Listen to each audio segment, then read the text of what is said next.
ገድለ ተክለ ሃይማኖት ዘእሁድ። አንድ አምላክ ብለን በአብ በወልድ በመንፈስ ቅዱስ ተማምነን በአንድ አነዋወር በአንድ ገናኝነት በአንድ ገዥነት ሁሉም በፈጠረ ሁሉንም ካለመኖር ወደ መኖር ባመጣ ዓለምንም ሁሉ ባዘጋጀ ኮረብታውን ተራራውን ባከናወነ ሰማይንም እንደ ዋልታ በሰቀለ ምድርንም ያለ መሰረት በውሃ ላይ እንደ አረንጓዴ ዝርጋት ያለ ገመድም በሰፍራት በባቢል ነፋስም በደገፋት በአንዱ እግዚአብሔር እናምናለን። የእግዚአብሔር ስራው ድንቅ ነው። የሚሳነው የሚሰወረው የለም። ሁሉን ያውቃል፣ እርሱን ግን የሚያውቀው የለም።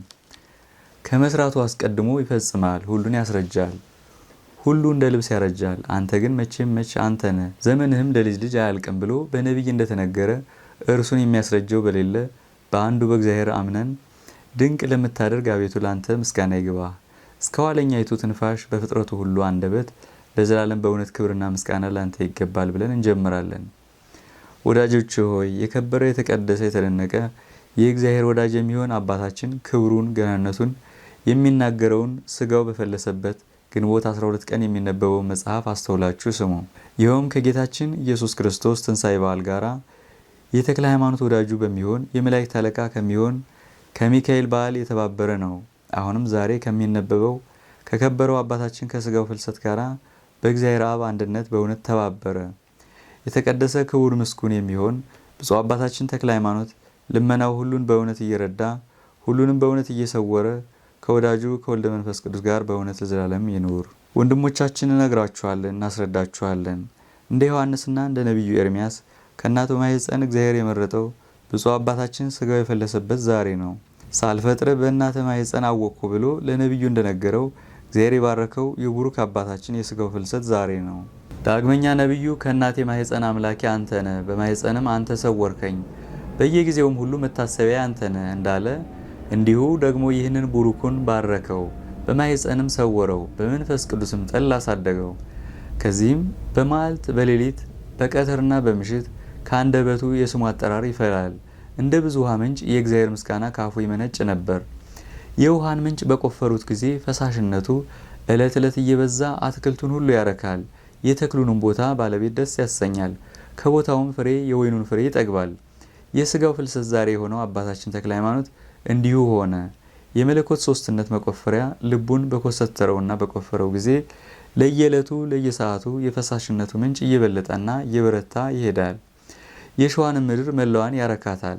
ከኃጢአት መርገም ነፃ ያደርጋታል። የቦታውም ጌታ ደስ ይሰኝበታል። ባለ ቦታ የተባለውም በአባታችን በተክለ ሃይማኖት አትክልት ደስ የሚሰኝበት ክርስቶስ ነው። አትክልቱ ግን የሰው ወገኖች ናቸው። ወደ ባለ ቦታው ያቀረባቸው ምን ያህል እልፍ አእላፋት የብዙ ብዙ ናቸው። ባለ ቦታውም የተባለ የገነት ባለቤት ክርስቶስ ነው። ከጎመራው ፍሬ ይጠግባል። ፍሬም ያለው በጎ ትሩፋት ነው። አንዱም አንዱ የትሩፋቱን ፍሬ ዕለት ዕለት በየጊዜው ይሰጣል። የ30 የ60 የ100 አለ። ጆሮ ያለው መስማቱን ይስማ። የብፁዕ አባታችን ተክለ ሃይማኖት አትክልቶቹ ከትምህርቱ ቃል ፈሳሽነት ጠጥተው ይህንን ይሰጣሉ። የዚህ የወንጌል መፍሰሻ የስጋው ፍልሰት ዛሬ ነው። የዚህ የብፁዕ ተክለ ሃይማኖትን የገነትና የሕይወት ተክል የመብራት ብርሃን የብዙዎች እረኞች አባት የቅድስት ቤተ ክርስቲያን አምድና መሰረት የስጋው ፍልሰት ዛሬ ነው። እንደ ዮሐንስ በአረብ ሀገር የንስሐ መምህር ክርስትናንም የጀመረ የብፁዕ አባታችን የስጋው ፍልሰት ዛሬ ነው። እንደ እንጦንዮስም በሸዋ ምድር ምንኩስናን የጀመረ የልዩ አባታችን የስጋው ፍልሰት ዛሬ ነው። የቀጠሮው ቀን በቀረበና በደረሰ ጊዜ ከዚህም ከሚያልፍ ዓለም ወደማያልፈው ደስታ ከሚያረጅበት ወደማያረጅበት ወደማይጎዳበት እንግዲህም ዳግመኛ ወደማይሞትበት ደዌም መከራም ወደሌለበት ወደ ዘላለም ደስታ ይሄድ ዘንድ በሚያርፍበት ጊዜ ጌታ የተናገረው ቃል ከተፈጸመ በኋላ አባታችን ተክለ ሃይማኖት ከእረፍቱ አስቀድሞ በስጋው ሳለ ወደ ወደደው አብ ከአሕዛብም ሁሉ ይልቅ ወዳከበረው ወልድ ወደ መረጠውና ወደ ወደደው መንፈስ ቅዱስም ወደ ተሰጠው ሀገር ከመሄዱ አስቀድሞ በሕይወቱ ወደ አነጸው ቦታ በገድሉ ደም ወደ ገዛት የመንግስት አዳራሽ አሰራሩም ወደ ተደነቀ 45,000 ምሰሶዎች የእሳት 45,000 ምሰሶዎች የወርቅ ወደ ሆኑት ሳይሄድ ጠየቀው። ነገር ግን እንደዚህ ዓለም ወርቅ የሚዝግና የሚበላሽ በእሳትም የሚያጸሩት አይደለም፣ እሳትን የሚበላው እንደ ውሃ የሚያዝለው ነው እንጂ። ፍጥረትን የፈጠረ የጌታ የመንግስቱን አዳራሽ ስራውንና አኳኋኑን ማን ያውቃል? እንዲሁ ምሰሶዎችን በወርቅና በእሳት በመመሰል እንናገራለን እንጂ። አእምሯችን የጎደለ እውቀታችን ያነሰ ልባችን የደከመ እኛ ምን እናውቃለን? ነገር ግን አፋቸውን በሰማይ አኖሩ፣ አንደበታቸውን በምድር ተመላለሰ ብሎ ነቢይ እንደተናገረ በልቦናችን ትዕቢት አፋችንን ከሰማይ በላይ እናኖራለን፣ አንደበታችንንም በአየር እናመላልሳለን። በአብ ሐሳብ በጥበበኛው እጅ የተሰራውን ይህንን ምሰሶ ይህንን ያህላል ይህንንም ይመስላል እንል ዘንድ እኛ ምንድነን? ሰዎች ነን፣ ትል አይደለንምን? ነገር ግን ፍጥረታችን ትዕቢተኛ ነውና ያስተብተናል። በእርሱ አምሳል ተፈጥረን ከክቡራን ይልቅ ክቡር ከልዑላን ይልቅ ልዑል የሚሆን እርሱ በመልኩ በሱ አምሳያ ፈጠረን፣ የኩሮዎችም ኩሩ አደረገን። ስለዚህ ይህንን ሁሉ እንናገር ዘንድ እንታጀራለን፣ ባህሪያችን የታጀረ ነውና። ነገር ግን የቅዱሳን ቅዱስ ራሱ ለቅዱሳኖቹ እንዳላቸው የጌቶች ጌታ የነገስታት ንጉሥ የሚሆን የእርሱን የመንግስቱን አዳራሽ አኳኋን መመርመርን እንተው ዘንድ ለእኛ አገባብ ነው። በዚች ቀን ዓለም ሳይፈጠር ለእናንተ የተዘጋጀውን መንግሥተ ሰማያትን ዓይን ያላየውን ጆሮ ያልሰማውን በሰው ልብ ያልታሰበውን ለሚወዱት እግዚአብሔር ያዘጋጀውን ተወርሱ ዘንድ በረከት ያላችሁ የአባቴ ቤተሰቦች ወደ እኔ ኑ እንዳላቸው በአባታችን ጸሎት ላመንነው ለጥምቀት ልጆች ሁላችን ትሩፋቱ የበዛ መቀዳደሙን የጨረሰ ገድሉ የተወደደ ብፁዕ ተክለ ሃይማኖትም እርሷን መንግሥተ ሰማያት ይክፈለን ለዘላለም በእውነት። ወደ ቀደመው ነገራችን እንመለስ። እንዲሁም ጌታችን መድኃኒታችን ብፁዕ አባታችን ተክለ ሃይማኖት በቃል ኪዳኑ ተስፋ ሲያስደርገው ወዳጄ ሆይ ተክለ ሃይማኖት 2 ቀንድ ያለውን እባብ አንዱ ቀንዱ የወርቅ አንዱ ቀንዱ የብር የሆነውን ሊውጥህም የወደደውን እንዳሳፈርከው አንተ ግን ከእባቡ መፍራት የተነሳ እኔን ከማምለክ ወደ ቀኝና ወደ ግራ አልተመለስክም። ስለዚህ እኔ ደግሞ ምሰሶዎቹ የወርቅና የእሳት የሆኑትን ዓይን ያላየውን በሰው ልብ ያልታሰበውን የመንግስቴን አዳራሽ ላንተ ሰጥሃለሁ። ወዳጄ ተክለ ሃይማኖት ሆይ አሁንም እነሆ እድሜህ ደረሰ፣ ገድልህንም ጨረስክ፣ መልእክትህንም አደረስክ። የቆየልህን የጽድቅ አክሊል ሰማይ አባቴ በዚያች ቀን ይሰጥሃል። እውነተኛ ፈራጅ ነው፣ በእርሱም ዘንድ በደል የለም። በእውነተኛ ፍርዱም ለሁሉም እንደ ስራው ይሰጠዋል። አባታችን ተክለ ሃይማኖትም አቤቱ ሆይ ቸር ከሚሆን አባትህ ከባሕርይ ሕይወትም ከመንፈስ ቅዱስ ጋር አሁንም ለዘወትር ኋላም ለዘላለም በእውነት ምስጋና ይግባህ አለ።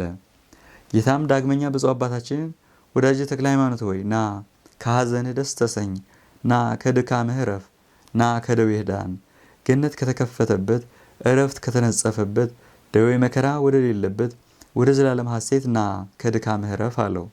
ብፁዕ አባታችንም አቤቱ ሆይ ይቅር ባይ ከሚሆን ሰማይ አባትህ ከመንፈስ ቅዱስም ከባሕርይ ሕይወትህ አሁንም ለዘወትር ኋላም ለዘላለም በእውነት ላንተ ምስጋና ይግባ። ሕዝቡም ሁሉ አሜን ይበሉ። አባታችን ተክለ ሃይማኖትም ጌታዬ ሆይ እንግዲህ ወዲህ በፊት ሞገስ ካገኘው ልመናዬን ስማኝ አለው። ወዳጄ ሆይ በል አደርግልህ ዘንድ የምትወደውን ለምነኝ አለው። ጌታዬ ነፍሴ ከስጋዬ በተለየች ጊዜ ሚካኤልን ከእኔ እንዳይለይ እዘዘው። መልአከ ሞት ወደ እኔ ቀርቦ ነፍሴን እንዳያስደነግጣት፣ እባቡም በመንገዴ እንዳይቆም፣ የእሳቱን ባሕር እንዳያስጨንቀኝ፣ የገሃነም መልአክ አብድልማኮስም እንዳያገኘኝ በክንፎቹ ይሸከመኝ ዘንድ በተሻገርኩ ጊዜ ባልደረባዬ የሚሆን ሚካኤልን ላከው። ጌታዬ አሁንም ልጆቼን በዓለም ሁሉ ስምህ በተጠራበት የእኔም የኃጢአተኛው የባሪያህ ስም በተጠራበት መታሰቢያህን የሚያደርጉትን አስባቸው።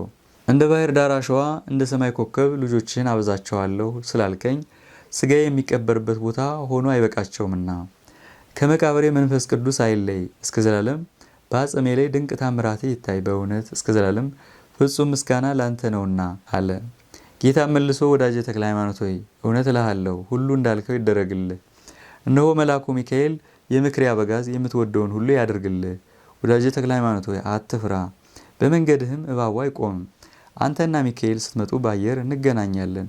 ከጻድቃንና ከሰማዕታትም ሁሉ ጋር ተቀብዬ ወደ መንግሥተ ሰማያት አስገባሃለሁ አለው። ብፁዕ አባታችንም ኃጢአቴን ያላዘከርክ አቤቱ ምስጋና ላንተ ይገባል አለው። ሥጋዬን ደግሞ ወደ መሬት ያገቡ ዘንድ ወዴት ታዛለህ አለው። ጌታም መልሶ ከቁመት ብዛት እግርህ ከተሰበረበት፣ ደምህ ከፈሰሰበት፣ እንባህ ከተንጠባጠበበት፣ ላብህም ከተንጠፈጠፈበት ከዚያ ይሁን መቃብርህ። የእኔም የአባቴም የመንፈስ ቅዱስን ፈቃድ ከዚህ ነው አለው። ብፁዕ አባታችንም ከእኔ በኋላ ለሚነሱ ልጆቼ ይህ ዋሻ እንዴት ሊበቃቸው ይችላል አለው። ጌታም አጽምህ ለዘላለም በዚህ የሚኖር አይደለም፣ ነገር ግን ከ57 ዓመት በኋላ ከሩቅና ከቅርብ ልጆች ይሰባሰባሉ። በዚያችም ሀገር ብዙ ጉባኤ ይሆናል። ሥጋህንም ከዚያ ያፈልሳሉ። በስምህም ታላቅ ቤተ ክርስቲያን ይሰራል። ሰላሜና ጸጋዬም ይህ ዓለም እስኪያልፍ በውስጧ ይኖራል። ብፁዕ አባታችንም በእውነት ይደረግልኝ አለ። እኛም ደግሞ መጠጊያ ለምትሆነው ለዚች ሀገር ፈጽሞ የሚያማልደውን ይህን ሰው ለሰጠን ቅድመ ዓለም ለነበረ ዓለምንም አሳልፎ ለሚኖር ምስጋና ይገባል እያልን ቅድመ ዓለም የነበረ ዓለምን አሳልፎ የሚኖር እግዚአብሔርን እናመስግነው። ሙሴ የሚጠጉበት ምድር ለእስራኤል እንደሰጣቸው መዓቴ የራቀ ይቅርታ የበዛ እኔ እግዚአብሔር ነኝና ይህችን የመማፀኛ ሀገር ሰጠኋችሁ ብለ ለእስራኤል ልጆች ንገራቸው ብሎ ለሙሴ እግዚአብሔር እንደነገረው አሁንም ለኛ ይህንን አባታችንን በአማላጅነቱ ኃጢአታችንን የሚያስተሰርይልን በጸሎቱም ከኃጢአት የሚያነጻንን መማፀኛ የሚሆነንም ይህንን የአባታችን የተክለ ሃይማኖትን የመቃብር ቦታ ሰጠን። ነፍስን ከምትጎዳ ከሲኦልና ከኃጢአት ሞት እንድንድን ወደ እርሷ መሄድን አነስነፍ። ወንድሞቻችን ሆይ ምን እንላለን? ምግብንና ተድላ ዓለምን ከመውደዳችን የተነሳ ስለ ስጋችን ፈቃድና ስለ ሆዳችን ስስት ይህ ይሻላል ይህ ይበጃል እያልን ከቦታ ወደ ቦታ ስንዞር እነሆ ዘመናችን አልቋልና በዓለም የሚመላለስ መነኩሴ የክርስቶስን ስጋ የሸጠ ነው ብለው አባቶቻችን ቅዱሳን የተናገሩትን አላስተዋልንም። እንጦንስም እንዳለ ከቦታው ከወጣ ወዲያ ፈጥኖ ይሞታል አለ። በስጋው ብቻ ይሞት አይደለም በነፍሱ ደግሞ እንደገና ይሞታል እንጂ። ዋናተኛ ባጠመደው ጊዜ ከባህር የወጣ አሳ ፈጥኖ እንዲሞት መዳንም እንዳይቻለው እንዲሁም መነኩሴ ደግሞ በዓቱን ካላጸና በቀር መዳን አይቻለውም። አንተ ሰው እስኪ አስበው፣ የቦታህን ወይን በየዓመቱ ካዛወርከው ያፈራልን በየዓመቱ ስለተዛወረ ስር የለውምና ከፀሐይ ማቃጠል የተነሳ ይደርቃል እንጂ። ከቦታ ወደ ቦታ የሚዞር መነኩሴም እንዲሁ ይሆናል። ጌታም ሐዋርያትን ከቤት ወደ ቤት አትዙሩ ብሏቸዋልና በባሪያው በሙሴ አንደበት እግዚአብሔር የተናገረውን ቃል አቃለው መማፀኛቸውን የናቁ የእስራኤልን ልጆች አንምሰላቸው። የተወደዳችሁ ወንድሞቼ ሆይ እኛም ደግሞ እንደርሳቸው አንሁን። የአባቶቻችንን ተስፋ አናቃል። ገስግሶ ወደ ቤት መጥቶ በመቃብርህ የተማጸነውን እኔ ኢየሱስ ቃል የማይታበለው በአንተና በእኔ ዘንድ ዋጋውን አላሳጣውም ብሎ እግዚአብሔር የተከያየደውን የአባታችንን ቃል ኪዳን አናቃል። ጾምን፣ መቆምን፣ መውዛትን፣ ፈጽሞ ጸሎትን፣ ፍቅርና ምጽዋትን፣ ቸርነትን፣ ምሕረትንና ትዕግስትን፣ ያለ ስንፍና መትጋትን ያለ ማቋረጥ ከማገልገል ውጭ እንዳንሆን የስጋችንን ድካም አውቆ ጌታችን ለኛ ከሰጠን ከዚች ቦታ እንዳንወጣ እንጨክን። ወንድሞቼ ሆይ ይህንንም አምነን እንጋደል። የደግነቱ ሁሉ መጀመሪያ ዝምታና ጽሙና፣ ትዕግስትና ትህትና ናቸው። ይህ ግን አባታችን ይህንን ሁሉ የሚመስለውንም በባዕድ ስጋ እንደሚጋደል ሆኖ ፈጸመ። ይህንንም ሁሉ የሚመስለውንም ለመስራት እንዳንችል አውቆ ለኛም ጌታችን እርሱን ሰጠን። በጸሎቱ አምነን በዚህ ዓለም በሚመጣውም ዓለም ከሲኦል ፍርድና መቅሰፍት እንድንድንበት ሰጠን። እናንተ ወንድሞችና ወዳጆቼ ሆይ አስተውሉ። ተስፋ ያላደረጉት እግዚአብሔር ባከበረው በብፁዕ አባታችንም ጸሎት ያላመኑት ከቦታው የወጡት በከንቱ ጠፉ። የሥራ ሁሉ መጀመሪያ ሃይማኖት ነውና ጳውሎስ ያለ ሃይማኖት እግዚአብሔርን ለማገልገል አይቻልም፣ ጻድቅ ግን በሃይማኖት ይድናል እንዳለ ወንድሞቼ ሆይ አስተውሉ። ሃይማኖትን የሚበልጠው የለምና። ዳዊትም በእግዚአብሔር መታመን ይሻላል፣ በመገዛት ወደፊቱ ቅረቡ፣ በቦታዎችም በምስጋና መኑት። የዘካርያስ ልጅ ዮሐንስም ለንስሐ ጥምቀትን ሲያስተምር የቀራጮችን ጭፍሮች በእግዚአብሔር ልጅ በብርሃኑም አምናችሁ ተጠመቁ፣ ተንኮልንም ከልቦናችሁ አርቁ። እናንተ የሰበዳት ልጆች ከገሃነም መቅሰፍት ታመልጡ ዘንድ ማን ነገራችሁ? እኔ ግን እላችኋለሁ እመኑበት፣ አምናችሁም በስሙ ሕይወትን ታገኛላችሁ። ወንድሞቼና ወዳጆቼ ሆይ እኛም እንዲሁ የልብ ጥርጥረኞች አንሆን። የልብ ተጠራጣሪ ከእግዚአብሔር ይርቃልና። ጳውሎስም ከእናንተ አንዱም ልበ ክፉ አይገኝባችሁ፣ ከሕያው እግዚአብሔር የሚያርቅ በሃይማኖት የሚጠራጠር ክፉ ልብ ያለው አይገኝባችሁ። የነገሩትንም በማመን ለዘላለም በስህተቱ እንዳይጸና ዘወትር ባልንጀራችሁን ምከሩት። ዳግመኛም የሚጠራጠር ግን ተክል ይመገብ። ይህንንም ማለታችን ሃይማኖት ለሌለው ሰው የተሰወረውን ምስጢር እንዳንገልጽለትና የእግዚአብሔር መጻሕፍት ያሉትን ባለማመኑ ብዙዎች እንዳይስቱ ነው። ወንድሞቼ እኛ ግን እግዚአብሔር ያጻፋቸው መጻሕፍተ ቅዱሳትን እናስብ። ስለ ከበረ ጸሎታቸው ከሚያስፈራ ደይን ፍርድ እንድን ዘንድ ዱር የለበሱ ቅዱሳን አባቶቻችንን እንፍራቸው። አሸናፊዎች ሰማዕታትንም እናክብራቸው። እንዲሁም ብፁዕ አባታችን ተክለ ሃይማኖትን እናክብረው። ሳንጠራጠር በቃል ኪዳኑ አምነን መጠጊያችን እርሱን የኃጢአታችን ቤዛ መቃብሩን የሰጠን እግዚአብሔርን እያመሰገን በዓለም ሁሉ በከበረ በዚህ በአባታችን በተክለ ሃይማኖት ጸሎት የሥጋው ፍልሰት በሆነች ዛሬ በዚች ቀን የተሰበሰበን ሁላችን በእውነት ለዘላለም ይቅር ይበለን። ወደ ቀደመው ነገር እንመለስ። አባታችን ተክለ ሃይማኖት ካረፈ 57ኛው ዓመት በተፈጸመ ጊዜ የካቲት 19 ቀን ለብፁዕ አባታችን ለሕዝቅያስ ብርሃን ለብሶ በመንፈቀ ሌሊት ብፁዕ አባታችን ተክለ ሃይማኖት በሕልም ተነጋገረው። ወዳጄ ሕዝቅያስ ሆይ ሰላም ላንተ ይሁን።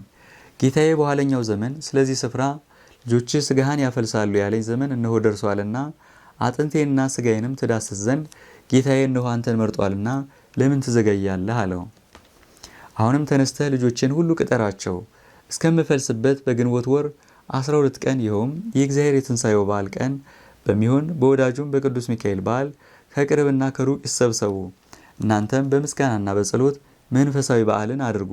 እኔ ኃጥኡ በሞትኩበት ቀን ለምስጋና ሁሉ ጌታ የሰማይ መላእክት ደስ ብሏቸው ምስጋና እንዳቀረቡ እንደ ረፍቴም ቀን ብዙ ምስጋና አድርጉ። በሰማይ ላለ ለእግዚአብሔር ምስጋና ይገባዋል፣ በምድርም ሰውን ለወደደው ሰላም ይሁን እያሉ ደስ እንደተሰኙ ለእናንተም ለልጆቼ ደስታችሁ እንደ ረፍቴ ቀን ይሁን። በዚያች ቀን አባቴ አባቴ ተክለ ሃይማኖት የሚለኝ ሁሉ በፍልሰቴ ቀን ይምጣ፣ መንፈሳዊንም በዓል ያድርግ። እኔና ሚካኤል ልጄ ወዳጄ ፊልጶስም ስለ እኔ ፍቅር የተሰበሰቡትን ሕዝብ ልንባርክ አብረን እንመጣለን። ከዚህም ብዙ ነገር ልንጽፈው የማንችለውን ተናገረ። መጽሐፍ የምንሰውረውም የምንገልጠውም አለ እንዳለ። ከዚህም በኋላ አባታችን ሕዝቅያስ ተባረከ። አባቴ ፈቃድ ይሁን። ዳግመኛም አባታችን የምንመጣበትን ጊዜ እወቅ፣ አጽሜንም በታቦቱ መንበር ፊት 3 ጊዜ አዞረው አለው። ያን ጊዜውንም የጠፋው መብራት ይበራል። የምመጣበትን ጊዜ በዚህ እወቅ። ይህ ምልክት እስከ ዘላለም ይሁን። መምጣትም በወደድኩ ጊዜ የጠፋው መብራት ይበራል። የምመጣበትንም ጊዜ ለልጅ ልጅ በዚህ ያውቃሉ። በእውነት ለዘላለም ድንቅ ሰሪውን ያመሰግኑታል። ይህንን ብሎ ተሰወረ። አባ ሕዝቅያስም ከዚህ በኋላ ይህንን ተቀብሎ የተበተኑትን ልጆቹን አንድነት እንዲሰበሰቡ የአባታችሁን ሥጋ ከዋሻው ወደ ታላቁ ቤተ ክርስቲያን ታፈልሱ ዘንድ የተክለ ሃይማኖት ልጆች የምትባሉ ሁላችሁ ኑ ተሰብሰቡ ብሎ በየሀገሩ መልእክተኛ ላከ። ይኸውም በአብ በወልድ በመንፈስ ቅዱስ በአባታችንም በተክለ ሃይማኖት ፈቃድ ሆነ። ወደ ፍልሰቱ በዓል ዛሬ ያልመጣ በዚያች ቀን አባቴ ተክለ ሃይማኖት ሊለው አይገባውም፣ እርሱም ልጄ አይለውምና አለ። ይህን ሰምተው የብፁዕ አባታችን ተክለ ሃይማኖት ልጆች ከምስራቅና ከምዕራብ ከሰሜንና ከደቡብ ከሩቅና ከቅርብ ቦታ እስኪጠባቸው ተሰበሰቡ። 12ቱ መምህራን የወረብ አገር አኖሬዎስ፣ የፈጠጋር ማቲያስ፣ የናርት ዮሴፍ፣ የሞለቱ አኖሬዎስ፣ የመርሃ ቤቴ መርቆሪዎስ፣ የጽላልሹ ታዲዮስ፣ የወገጉ ሳሙኤል፣ የወንጁ ገብረ ክርስቶስ፣ የደንቢያው መድኃኒነ እግዚ፣ የዳሞቱ አዳህኔ፣ የክላቱ ኢዮስያስ፣ የማህግሉ ቀውስጦስ ከፊልጶስም ጋር የተሾሙት የሰበሰቡት አባታችንን ሕዝቅያስን ተገናኙት። ከዚህም ግንቦት 12 ቀን ያን ጊዜ ሰርቀ ወርቁ ከክፍለት በዓል ጋር እንደሆነ ይኸውም የጸሎተ ሐሙስ ጊዜ የሥርዓት ፍጻሜ የሚሆን በዓለ ረክብ ነው። ለደቀ መዛሙርቱ ሥጋውን ደሙን ጌታ በሰጣቸው ጊዜ በሚያዝበት በዚያች ሌሊት ጸሎትን ምስጢርንም ሁሉ አደረገ። ከሙታንም ከተነሳ በኋላ የቁርባኑን ምስጢር ሥርዓት በረክብ ፈጸመላቸው። ክፍለት ማለት ከፋሲካና ከበዓለ ሃምሳ መካከል ማለት ነውና፣ ረክብም ማለት ጌታ ለደቀ መዛሙርቱ ያለ 3 ቀን አልታያቸውም ነበር። ቶማስ ባመነ ጊዜ እሁድ ቀን ወደ ዱር ሲሄድ በረክብ ተገናኛቸው። የሚስጥሩንም ሥርዓት አደሰላቸው። በ40ኛው ቀን ከእነርሱ ጋር ምሳ ሲያደርግ ደመና ነጥቆ ሰወረው። የሚካኤል በዓል ከብፁዕ አባታችን ፍልሰት ጋር አንድ ሆነ። ከብፁዕ አባታችን በሕይወቱ ዘመን እንደሚዜና እንደ ባልንጀራ ይዋደዱ ነበርና መስዋዕትን በሚያቀርብበት ጊዜ አባታችን ተክለ ሃይማኖት በየሀገሩ ሁሉ በሚያስተምርበት ጊዜ ሚካኤል ህብስቱን ከሰማይ ያመጣል፣ አባታችን ተክለ ሃይማኖትም ይቀድሳል። ሚካኤልም እንደ ዲያቆን ተንሥኡ ይላል፣ አባታችንም ሰላም ለኩልክሙ ይል ነበር። ህብስቱንም ፈቶ የክርስቶስን ንጹሕ ሥጋውን ክቡር ደሙን በስሙ ላመኑት ሕዝብ ይሰጣቸዋል። ስለዚህም የብፁዕ ተክለ ሃይማኖት የፍልሰቱ በዓል ከሚካኤል በዓል ጋር አንድ ሆነ። ለዘላለም በረከታቸውን እግዚአብሔር ይስጠን፣ አሜን። ከዚህ በኋላ 12ቱ መምህራን ተነስተው ከአባታቸው ከሕዝቅያስ ጋር ወደ ዋሻው ሄደው የብፁዕ አባታችንን መቃብር ቆፍረው ከመግነዙ ጋር የተጣበቀውን አጽሙን አገኙት። በተቀበረ በ57 ዓመቱ አስከሬኑ ዕለት የተገነዘ ይመስል ነበር። መዓዛውም እንደ ሽቱ ይሸት ነበር። በቀኙና በግራውም መስቀሎች ተተክለው ነበር። የወረብ አገር አኖሬዎስም የአባቴን አጽም በመሸከም ከኔ በፊትስ ከኔ በኋላስ ማንም አይቀድመኝም ብሎ ከመካነ መቃብሩ ገባ። መስቀሉንም ከትራሱ በኩል አንስቶ ለአባታችን ለሕዝቅያስ ሰጠው። ለማውጣትም በወደዱ ጊዜ አጽሙ ረገፈ። ከጾም ብዛት የተነሳ በሕይወቱ ዘመን ሥጋው አልቆ ነበርና። አባታችን አኖሬዎስም እግዚአብሔር እንዲህ ያርገኝ ብሎ መግነዙን ሳመው። አዲስ በፍታም አምጥተው አጥንቱን ለቅመው በትንሽ ሳጥን አገቡት። መግነዙንም ትንሽ ትንሽ አድርገው ቀደዱት። ብዙ ታምራትም አደረገ። መሬቱንም ለመዝገን ባልንጀራቸውን እስከ መርገጥ ደርሰው ታላቅ መጨናነቅ ሆነ። አንዱንም ሰው ጉልበቱን ረግጠው ሰበሩት። የብፁዕ አባታችንን መግነዝ ባስነኩት ጊዜ ግን ዳነ። ከዚህ በኋላም 12ቱ መምህራን ወደ ቤተ ክርስቲያን ገብተው ሳንቃውን ዘግተው ከሕዝቡን ብዛት የተነሳ መብራት አጥፍተው አጽሙን 3 ጊዜ በመንበሩ አዞሩት። አባታችንም መጣ፣ መብራቱን በራ። ሚካኤልና ፊልጶስም አባታችንን ተከትለውት ነበሩ። አጽሙንና ስጋውን እስኪቀብሩ ድረስ በመንበሩ ላይ ተቀመጡ። ሕዝቡንም ሁሉ ባርከው በክብር ወደ ሰማይ አረጉ። ከዚያም መምህራኑ ተስማምተው በደስታ በዓሉን አክብረው ወደ ቤታቸው ገቡ።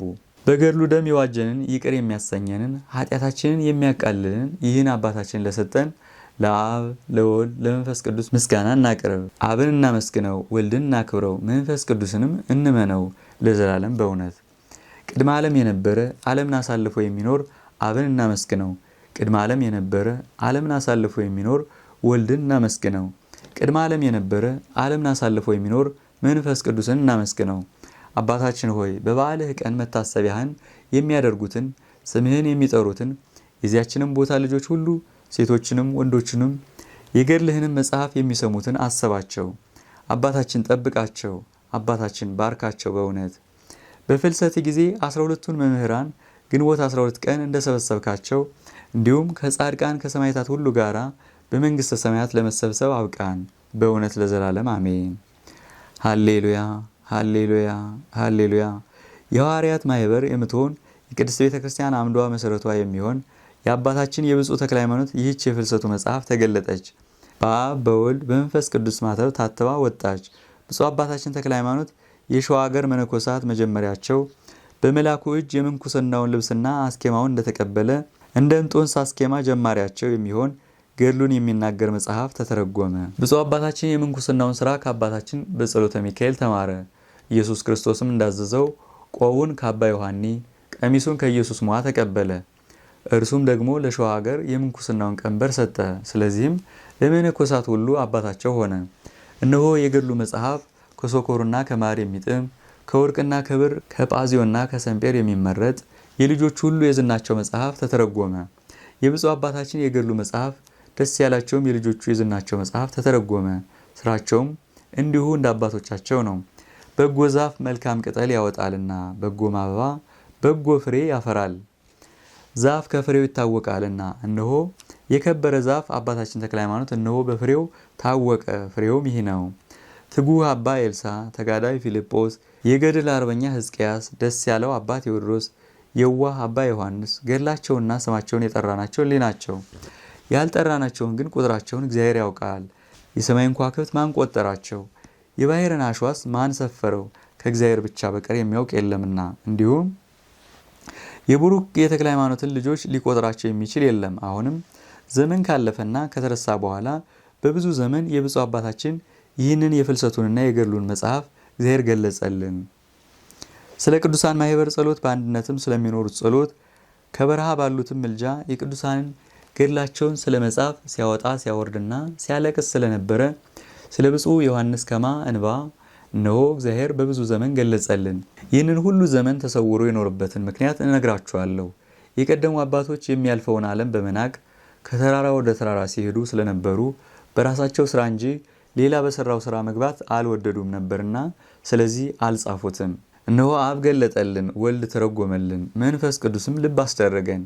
ይህንን መጽሐፍ መንፈስ ቅዱስ አልተረጎሙም ብትል ግን አትስነፍ። መጽሐፉን ወስደ ከመጀመሪያ እስከ መጨረሻው አንብበ ከዚህ በኋላ ለጸሐፊው መልስ አንተም ደግሞ ከምስጢሩና ከንባቡ አንድ ሳይቀር ጠንቅቀ ጻፍ። ጠንቅቀ በጽፍ ግን ሐሰተኛ አድርገው። ካልጠነቀቅማ በመንፈስ ቅዱስ ላይ ለምን ትታበያለህ? በልቡና ትዕቢትስ ወደ ሲኦል ለምን ትወርዳለህ? እኛ ግን አመን፣ አብም እንደገለጸልን፣ ወልድም እንዳስረዳን፣ መንፈስ ቅዱስም እንደተረጎመልን አወቅን። በእውነት የዘላለም ደስታ ይሆን። አቤት ሆይ በዚህ በብፁዕ አባታችን በተክለ ሃይማኖት ጸሎት ንጽሕት የብርሃን እናቱ የሕይወት ወላዲቱ በምትሆን እመቤታችን ጸሎትና አማላጅነት በቅዱሳን ሰማዕታትም ሁሉ ማመልከት አስበን በእውነት ለዘላለም። ለአብ ምስጋና፣ ለወልድ ስግደት፣ ለመንፈስ ቅዱስም ባርኮት ይገባል። ለእኛም እስከ ኋለኛይቱ ትንፋሽ ድረስ ምሕረት በእኛ ላይ ይሁን ለዘላለሙ በእውነት። በጥቂት ስራው ይህን መጽሐፍ የጻፈውን ስሙን በመንግሥተ ሰማያት ይጻፍ ለዘላለም በእውነት። ብፁዕ ጽኑ የደብረ ሊባኖስ ኮከብ በሚሆን በአባታችን በተክለ ሃይማኖት ጸሎት ያጻፈውንም ጌታችን ኢየሱስ ክርስቶስ በማይፋቅ በወርቅ ቀለም በጽድቅ አምድ ስሙን ይጻፍ። ለሁላችንም ደግሞ ለስጋችንና ለነፍሳችን መዳኛ ይሆነን። በመላእክት ላይ አለቃ በሚሆን በሚካኤል አማላጅነት በዮሐንስ አፈወርቅም ጸሎት ሀዳሲው ጣዋ በተባለችን በእመቤታችን ስለ ቅዱስ ስጋውና ስለ ክቡር ደሙ በሰማያዊት መቅደስ ከአባታችን ከተክለ ሃይማኖት ጋራ እግዚአብሔር በረከቱን ያድለን፣ በነፍስ በስጋ ይጠብቀን ለዘላለሙ በእውነት